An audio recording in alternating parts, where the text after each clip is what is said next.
E Paulo então vai mostrar para os atenienses, que se julgavam os donos do saber, que eles estavam mergulhados num caudal de ignorância espiritual, dizendo o seguinte: Deus agora ordena que todos em toda parte se arrependam. Os tempos estão sombrios, todos os sinais estão sendo dados. Acorde enquanto é tempo. Jesus está voltando. Volte para ele antes. O mundo nos engana, mas a verdade é uma só: desde o mundo nada se leva. Não se deixe mais ser enganado pelos emissários de Satanás. Nosso propósito aqui neste canal é te convidar, todos os dias, para essa reflexão. Reflexão do dia.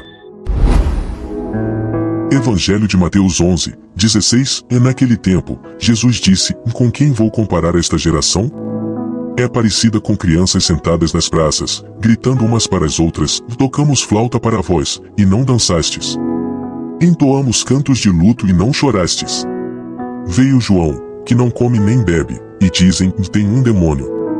Veio o Filho do Homem, que come e bebe, e dizem: é um comilão e beberrão, amigo de publicanos e de pecadores. Mas a sabedoria foi reconhecida em virtude de suas obras. Glórias a Deus.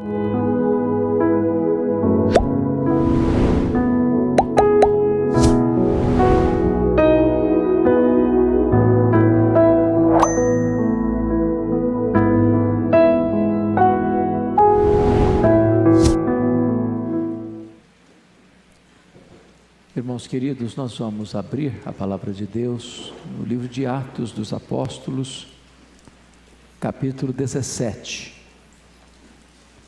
Atos dos Apóstolos, capítulo 17.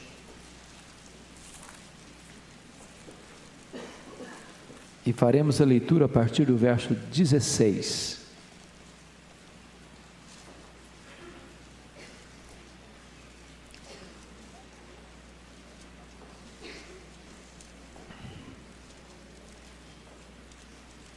O discurso de Paulo em Atenas. Enquanto Paulo esperava Silas e Timóteo em Atenas, o seu espírito se revoltava em face da idolatria dominante na cidade. Por isso dissertava na sinagoga entre os judeus e os gentios piedosos. Também na praça, todos os dias, entre os que se encontravam ali. E alguns dos filósofos epicureus e estoicos contendiam com ele, havendo quem perguntasse: que quer dizer esse tagarela? E outros: parece pregador de estranhos deuses, pois pregava a Jesus e a ressurreição. Então, tomando consigo, o levaram ao Areópago, dizendo: poderemos saber que nova doutrina é essa que ensinas? Posto que nos trazes aos ouvidos coisas estranhas, queremos saber o que vinha a ser isso. Pois todos os de Atenas e os estrangeiros residentes de outra coisa não cuidavam, senão dizer ou ouvir as últimas novidades. Então Paulo, levantando-se no meio do Areópago, disse: senhores atenienses, em tudo vos vejo acentuadamente religiosos, porque passando e observando os objetos de vosso culto, encontrei também um altar no qual está inscrito: ao Deus desconhecido. Pois esse que adorais sem conhecer é precisamente aquele que eu vos anuncio, o Deus que fez o mundo e tudo o que nele existe. Sendo ele o Senhor do céu e da terra, não habita em santuários feitos por mãos humanas, nem é servido por mãos humanas como se de alguma coisa precisasse, pois ele mesmo é quem a todos dá vida, respiração e tudo mais. De um só fez toda a raça humana para habitar sobre toda a face da terra, havendo fixado os tempos previamente estabelecidos e os limites da sua habitação, para buscarem a Deus, se porventura tateando o possam achar, bem que não está longe de cada um de nós, pois nele vivemos e nos movemos e existimos, como alguns dos vossos poetas têm dito, porque dele também somos geração. Sendo, pois, geração de Deus, não devemos pensar que a divindade é semelhante ao ouro, à prata ou à pedra, trabalhados pela arte e imaginação do homem. Ora, não levou Deus em conta os tempos da ignorância. Agora, porém, notifica aos homens que todos, em toda parte, se arrependam, porquanto estabeleceu um dia em que há de julgar o mundo com justiça, por meio de um varão que destinou e acreditou diante de todos, ressuscitando dentre os mortos. Quando ouviram falar de ressurreição de mortos, uns escarneceram, e outros disseram: a respeito disso, te ouviremos noutra ocasião. A essa altura, Paulo se retirou do meio deles.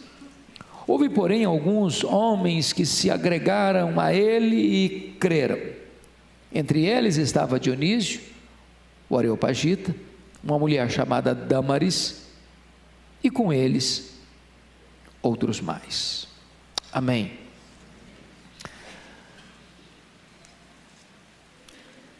O apóstolo Paulo, o que nós chamamos de o maior bandeirante do cristianismo, aquele que foi o paladino da fé, o maior pregador, evangelista, teólogo e plantador de igrejas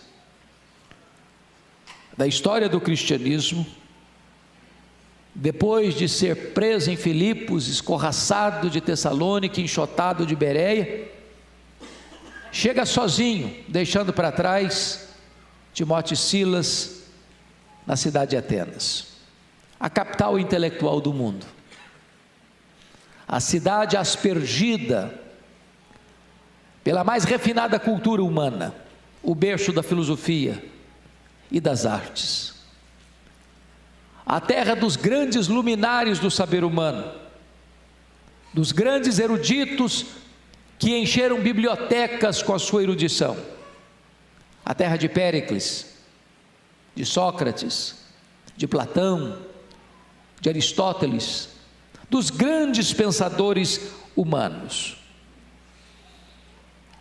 E é curioso que quando Paulo chega nesta cidade encantadora, com seus belos palácios, com seus templos religiosos, com seus monumentos arquitetônicos de beleza singular, de uma riqueza esplêndida, diz o texto que o seu espírito se revolta.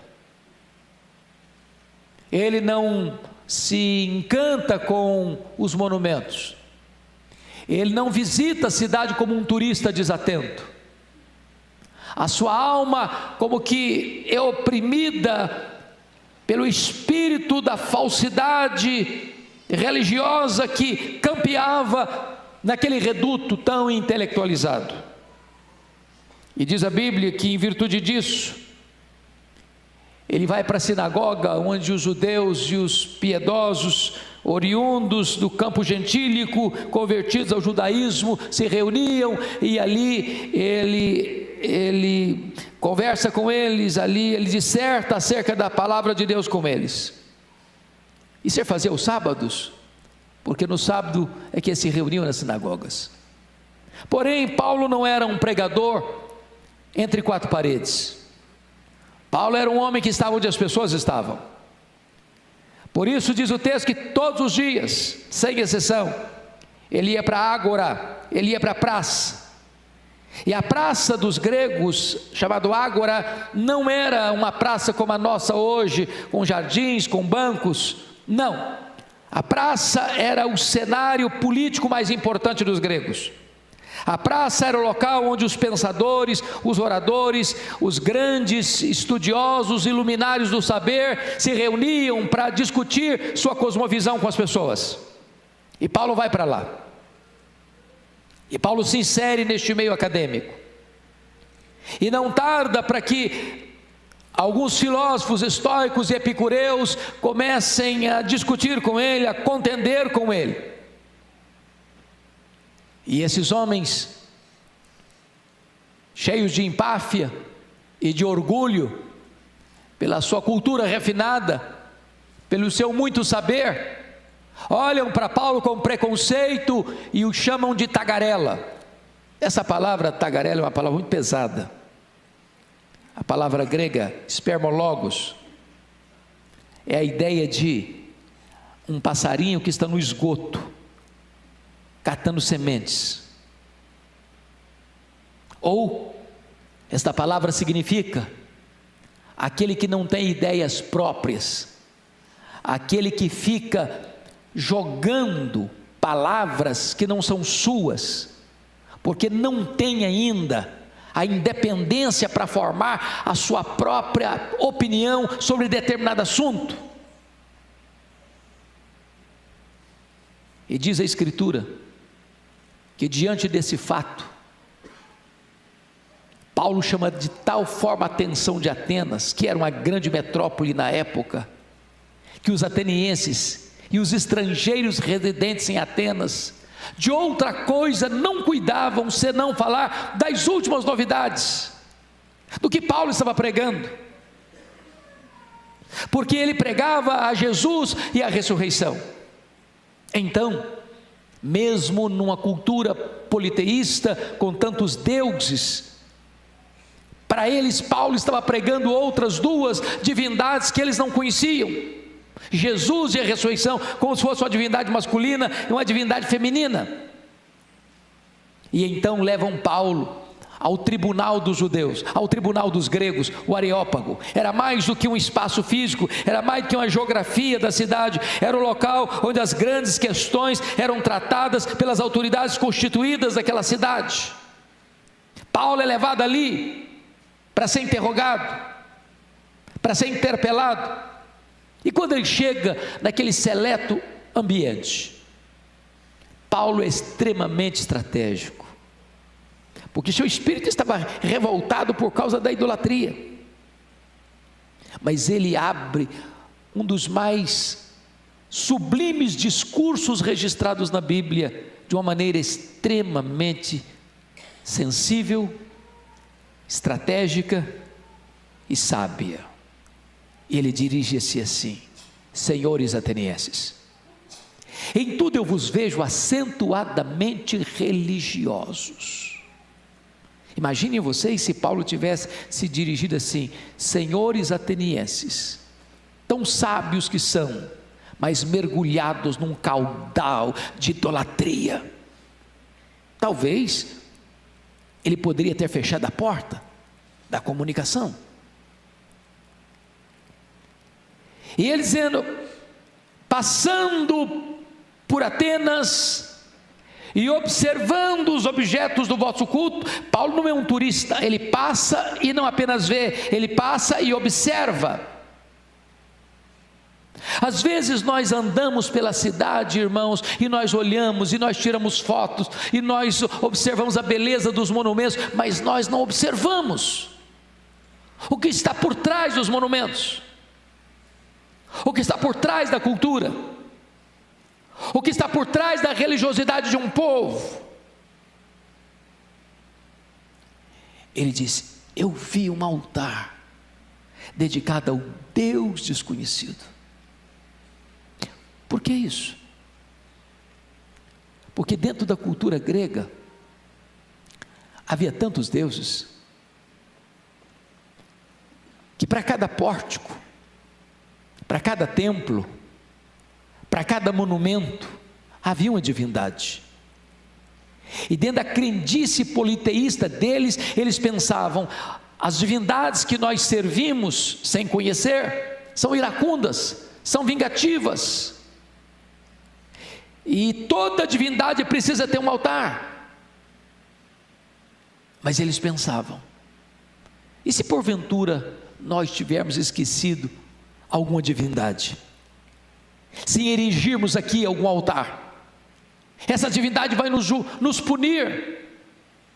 E eles então, com medo de correrem esse risco, levantaram um altar ao Deus desconhecido. E Paulo pega este gancho para falar para eles do Deus verdadeiro que eles não conheciam. E então Paulo começa a apresentar para eles o Evangelho. O que eu acho curioso, meus irmãos, é que passaram-se 20 séculos. São Paulo hoje, Rio de Janeiro hoje, Brasília hoje, Belo Horizonte hoje, Fortaleza hoje, ou as outras cidades e capitais do nosso país hoje, não são diferentes da Atenas do passado. Prestem bem atenção vocês. O mundo hoje, como naquela época, tem muito interesse por novidades, mas não tem interesse pela verdade. Se você percebeu, está escrito no versículo 21, pois todos os de Atenas e os estrangeiros residentes de outra coisa não cuidavam, senão dizer ou ouvir as últimas novidades. O mundo tem curiosidade para saber de novas novidades, de novas ideias, de novas propostas. Mas para esse mesmo povo, o Evangelho era considerado coisa estranha. Para eles, Paulo estava pregando coisa estranha. Para o Brasil ainda, o verdadeiro Evangelho é coisa estranha. Mais do que isso, para eles, o pregador era um tagarela. Para eles, o pregador, o apóstolo Paulo, era um tico-tico no fubá, que fica catando sementes aqui e acolá, mas que não tem ideia própria, que não sabe o que fala, que repete o que não entende. Para eles, o verdadeiro Deus era desconhecido. Agora eu pergunto a vocês, não é este o retrato do Brasil também? Não é este o retrato das nações desenvolvidas também? Onde o Evangelho é coisa estranha, onde os pregadores são tagarelas, e onde as pessoas não conhecem o Deus verdadeiro. Pensem comigo, depois de 2000 anos, nós ainda parecemos com Atenas, no outro quesito. O mundo hoje, também como naquela época, é dominado por visões distorcidas. Primeira visão, ateísmo. Meus irmãos, esses filósofos que estão discutindo com Paulo aqui, que a Bíblia chama de epicureus, eles eram ateus. Eles não acreditavam em divindade nenhuma. Eles eram materialistas. Para eles a vida era o aqui e o agora. Para eles a vida era o prazer. A meta deles e a filosofia deles era esta: comamos e bebamos porque amanhã morreremos. Não tem vida depois da morte, não tem futuro, não tem eternidade. Agora olha os lugares mais intelectualizados do Brasil, percorra as universidades, percorra os corredores mais cultos do nosso país, percorra a academia, percorra as nações europeias, berço da cultura, e você vai ver que cresce assustadoramente o ateísmo no Brasil e no mundo. As pessoas estão buscando o prazer, as pessoas só pensam no agora, elas não pensam no amanhã, elas não pensam em Deus. Segunda visão distorcida daquela época e de hoje ainda, o panteísmo. Esses que são denominados aqui de estoicos, eles eram panteístas. Panteístas. A teoria de que tudo é Deus. Os estoicos acreditavam que a natureza é o corpo de Deus, e Deus é a alma da natureza, a Mãe Terra. Eles, além disso, eram fatalistas. Os estoicos acreditavam o seguinte: você não pode mudar o destino cego que foi imposto sobre a sua vida. Você tem que aguentar.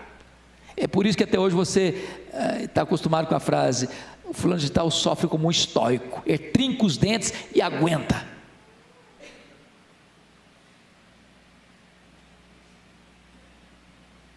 A filosofia dos estoicos era a filosofia de Gabriela, cravo e canela. Eu nasci assim, eu cresci assim, eu vou morrer assim. Não dá para mudar. Eles pensavam isso. Mas hoje, os intelectuais do nosso tempo pensam do mesmo jeito.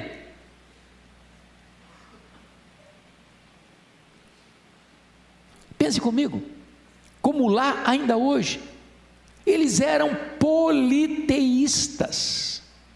Meus irmãos, na época que Paulo visitou a cidade de Atenas, segundo Suetônio, havia mais de 30.000 estátuas dedicadas aos deuses. Isso levou Xenofonte a dizer que a cidade inteira de Atenas era um altar. Isso levou Plínio a afirmar que era mais fácil você encontrar um deus em Atenas do que um homem. Isso levou Diógenes a satirizar com os atenienses, saindo certa feita, pleno meio-dia, sol a pino, com a lanterna acesa nas mãos. E quando alguém lhe pergunta: o que você procura, Diógenes? Ele respondeu: eu procuro um homem, porque nessa cidade só tem deuses. Era uma cidade politeísta, com muitos deuses. Agora olhe as nossas cidades, e você vai ver que o homem moderno hoje, contemporâneo, tem muitos deuses, que ele mesmo criou. É o seu dinheiro, é o seu sucesso, é o seu prazer, é a sua fama, é a sua glória, é o seu próprio nome. Quantos que hoje, a despeito da sua cultura, ainda se prostram diante de um ídolo? Olha a Índia, que tem mais de 30 milhões de deuses. Pois bem, queridos, é nessa conjuntura que Paulo pregou, e é nessa conjuntura que você e eu vivemos, é que Paulo então vai falar sobre o Deus que eles adoravam sem conhecer, o Deus desconhecido. Mas quem é esse Deus desconhecido dos atenienses? Então, notem comigo que Paulo começa o seu discurso a partir do verso 23, dizendo o seguinte: pois esse que adorais sem conhecer é precisamente aquele que eu vos anuncio. Vocês conhecem muitos deuses. Eu vejo vocês como um povo acentuadamente religioso. O que faltava em Atenas não era religião, tinha demais. O que faltava em Atenas era o conhecimento do verdadeiro Deus. Talvez o que falte no Brasil é o conhecimento do verdadeiro Deus. E quem é esse Deus? E Paulo responde: em primeiro lugar, Ele é o Deus Criador. Confira comigo, por gentileza, o que ele vai expressar para nós aí no versículo de número 24. O Deus que fez o mundo e tudo o que nele existe. Amados irmãos, eu acho maravilhoso isso, porque já naquela época de Paulo, já havia pessoas que pensavam na questão de outras explicações para a origem do universo, que não a criação. Vocês bem sabem que os gregos não acreditavam na doutrina da criação. Vocês bem sabem que os gregos pensavam que a matéria era eterna. Vocês bem sabem que os gregos pensavam que a matéria sendo eterna, sendo eterna, a matéria também era má, e o espírito era bom. Então eles não acreditavam na criação, porque eles entendiam que Deus devia ser bom, e se Deus é bom e a matéria é má, Deus bom não pode criar matéria má. Então eles diziam que o mundo surgiu de diversas emanações divinas, mas que a emanação que originou o universo não era Deus. E Paulo não tem nenhum problema de consciência, Paulo não tem nenhum problema intelectual para afirmar na terra da intelectualidade, que não acreditava na doutrina da criação, que Deus criou o mundo e tudo que nele existe. A matéria não é eterna, a matéria foi criada, e criada por Deus. Este mundo é feito de matéria e matéria e energia não criam a si mesmas. Este mundo é governado por leis, e leis não criam a si mesmas.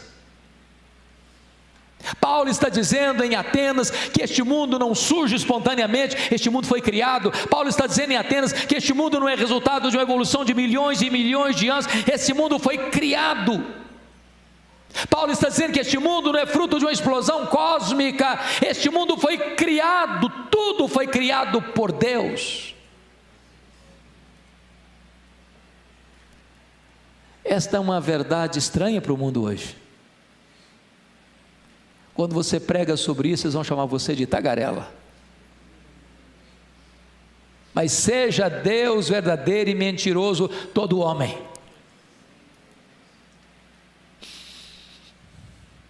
Certa feita, em virtude da perseguição da Revolução Francesa, que foi uma onda de ateísmo que invadiu e varreu a França, um desses emissários da Revolução Francesa chega numa cidade do interior e aborda um campesino assim: eu vim aqui hoje para fazer duas coisas. Primeiro, rasgar sua Bíblia. Esse livro é um livro ultrapassado. Uma pessoa informada não acredita mais nesse livro de capa preta. Segunda coisa que eu vim fazer aqui é queimar o templo da sua igreja, porque ter fé em Deus não faz mais sentido. Nós temos explicações necessárias para este mundo que está aí, fora de Deus. E o campesino respondeu com sobriedade absoluta: o senhor pode até rasgar minha Bíblia, o senhor pode até queimar o templo da minha igreja, mas antes do senhor tentar banir Deus da minha mente, o senhor vai ter que apagar as estrelas do firmamento, porque enquanto elas brilharem, eu saberei que Deus existe. Os céus proclamam a glória de Deus, e o firmamento anuncia as obras de suas mãos. Irmãos, esta é uma verdade que precisa ser anunciada em alto e bom som nos nossos dias. Deus é o Criador de todas as coisas que existem. Você e eu não viemos do macaco, você e eu viemos das mãos do Deus Todo-Poderoso. Nós somos a imagem e semelhança do Deus Todo-Poderoso, o Criador dos céus e da terra. Segundo lugar, Paulo vai mostrar para nós que o Deus que os atenienses não conheciam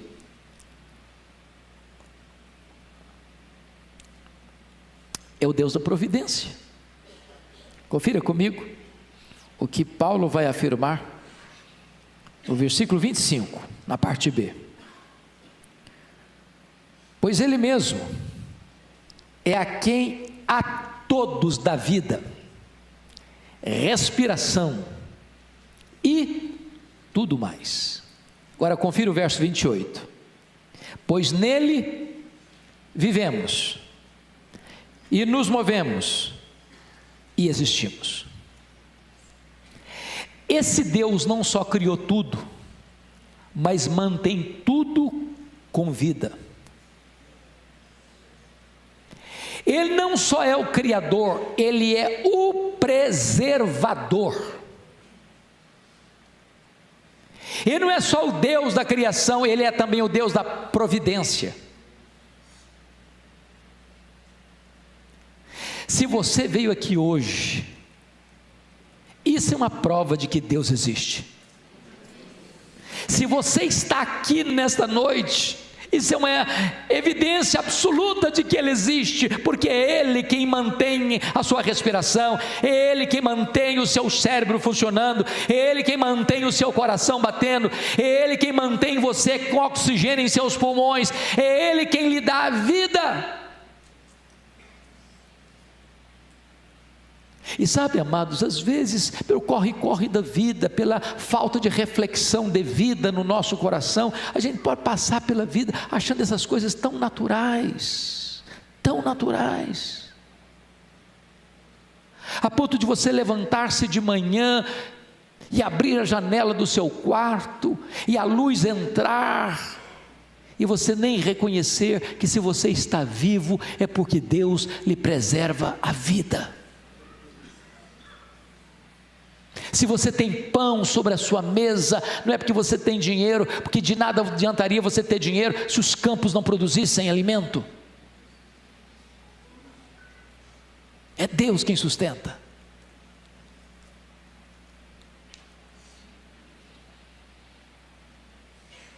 Mas, finalmente, Paulo vai dizer para os atenienses que o Deus que eles não conheciam é o Deus da salvação. Paulo pregava em Atenas a Jesus e a ressurreição. Eu acho curioso porque era outra coisa que eles não acreditavam. Os gregos não acreditavam em ressurreição.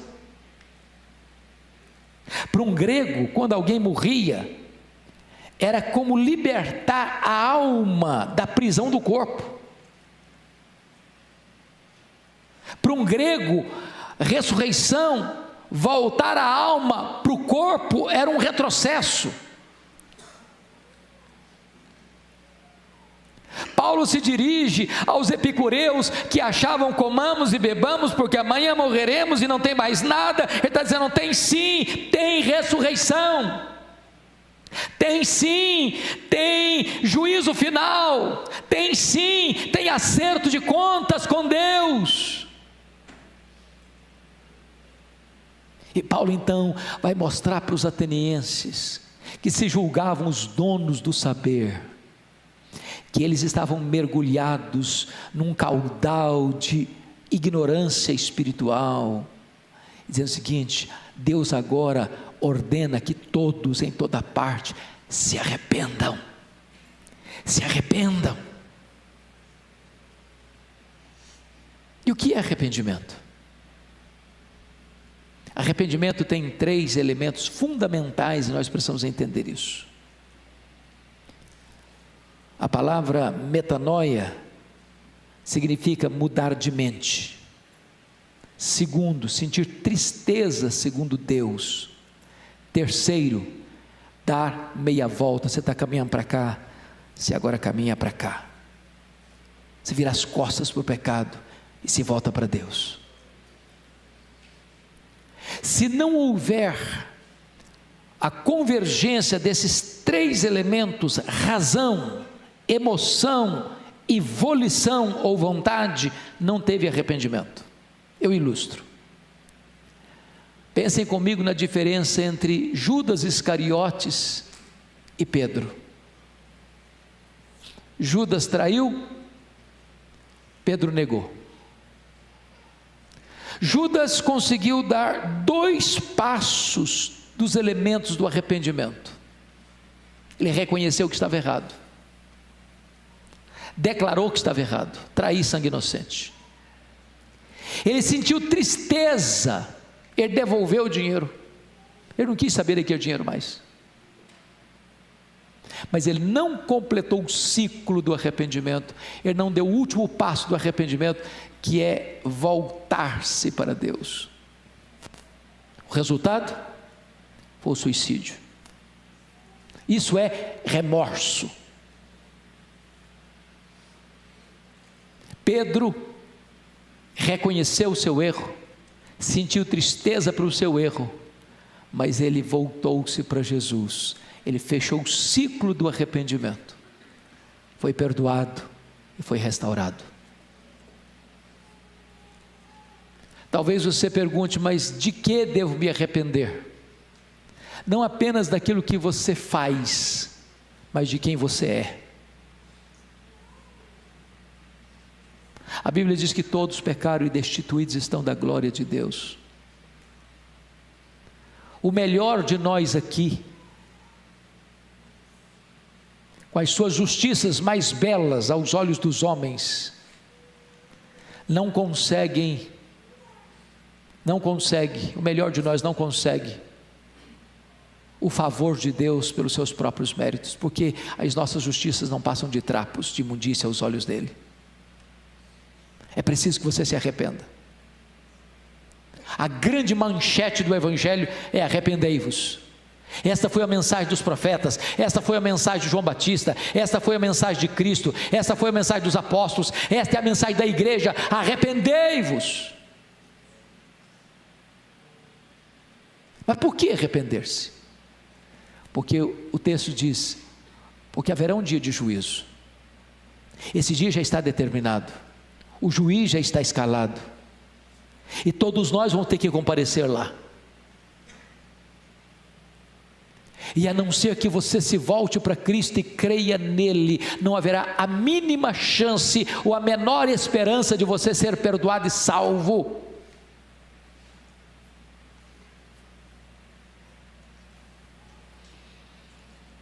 Depois que Paulo termina esse sermão em Atenas, eu acho curiosíssimo, porque o seu auditório se divide em 3 grupos. O primeiro grupo está no versículo 32, uns escarneceram dele. Irmãos, prestemos bem atenção nisso. Às vezes nós imaginamos, você que é um irmão em Cristo, você que é um pregador leigo, você que é um professor de escola bíblica dominical, você que é chamado aqui e acolá para dar uma palestra, para dar um estudo bíblico, ou para lecionar numa sala bíblica, escola bíblica dominical, ou você que prega para o seu amigo, para o seu vizinho, para o seu parente. Às vezes você pensa que quando alguém rejeita a mensagem que você prega, você fracassou. Você não fracassou. Não há fracasso na pregação do Evangelho. O Evangelho, a palavra de Deus, é uma espada de 2 gumes, ela corta de um lado, ela corta do outro, ela salva e ela condena. Quando as pessoas rejeitam a palavra, elas estão trazendo sobre si mesmas a condenação que esta palavra insere. E quantos hoje escarnecem? E quantos hoje zombam? A primeira reação dos atenienses intelectuais foi zombar de Paulo, escarnecer de Paulo. A segunda reação está no versículo 32 ainda, está escrito aí: a respeito disso te ouviremos noutra ocasião. A segunda reação não foi mais agora escarnecimento, não, agora é protelar, adiar a mais importante decisão da vida. Não é este um grande risco hoje? Quando uma pessoa diz, a respeito disso te ouviremos noutra ocasião, sabe o que a pessoa está dizendo?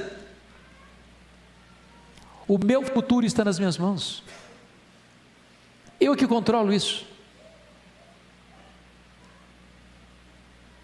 Essa pessoa é insensata, porque ela não administra o seu amanhã.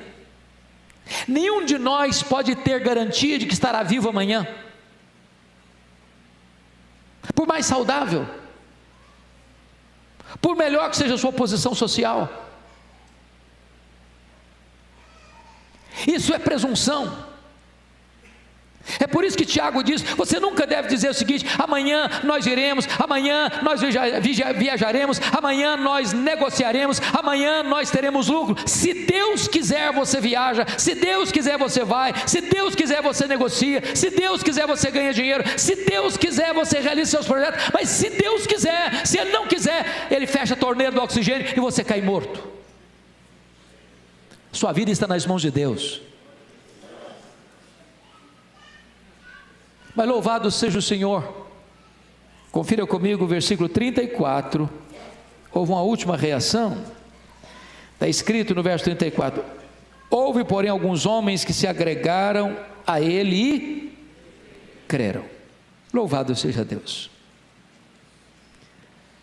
O que me encanta no Evangelho, irmãos, é que a palavra de Deus não volta para ele vazia, sem operar os desígnios de Deus.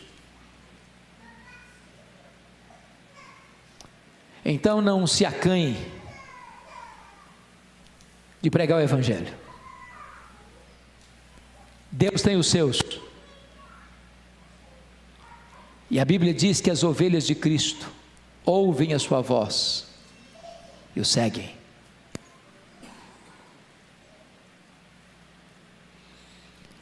Eu não sei como é que você entrou aqui hoje. Pressuponho que todos que entraram aqui já são irmãos em Cristo, mas eu não sei. Só Deus sabe.